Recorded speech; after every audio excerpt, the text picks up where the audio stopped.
The complex web of alliances.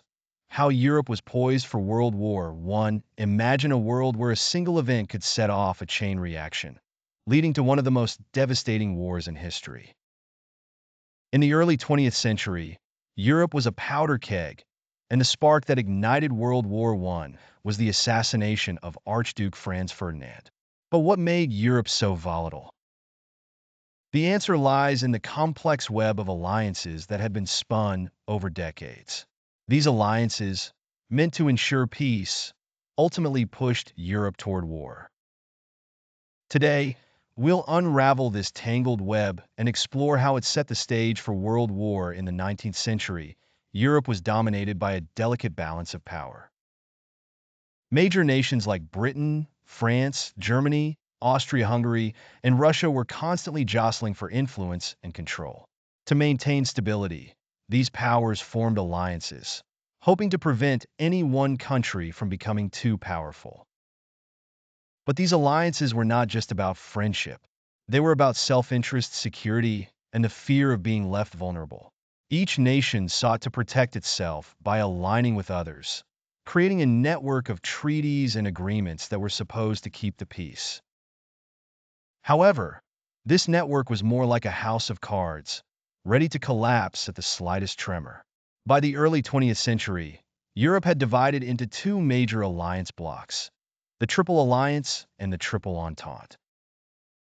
The Triple Alliance. This was a military alliance between Germany, Austria-Hungary, and Italy. Formed in 1882, it was primarily a defensive pact, meaning that if any one of these nations were attacked, the others were bound to come to its aid. Germany, under Kaiser Wilhelm II, sought to isolate France and protect itself from potential threats, especially from Russia. The Triple Entente. In response to the Triple Alliance, France, Russia, and Britain formed their own alliance in the early 1900s. Unlike the Triple Alliance, the Triple Entente was more of an understanding than a formal treaty. However, it still represented a significant counterbalance to the Triple Alliance, creating a situation where Europe was essentially split into two armed camps. These alliances meant that any conflict between two nations could quickly involve others, turning a small dispute into a major war. While the alliances were meant to prevent war, they also created a sense of inevitability. Nations were constantly suspicious of each other, leading to an arms race and growing militarism. For example, Germany and Britain engaged in a naval race, each trying to outbuild the other in battleships. This arms race fueled tensions and made the prospect of war seem almost unavoidable. Moreover, nationalism was on the rise, especially in regions like the Balkans. The desire for independence among various ethnic groups in Austria-Hungary and the Ottoman Empire added another layer of instability. The assassination of Archduke Franz Ferdinand in 1914 by a Bosnian Serb nationalist was the spark that lit the fuse.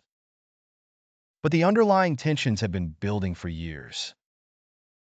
When Archduke Franz Ferdinand was assassinated, Austria-Hungary saw it as an opportunity to crush Serbian nationalism and assert its dominance in the Balkans. But Austria-Hungary knew it couldn't act alone.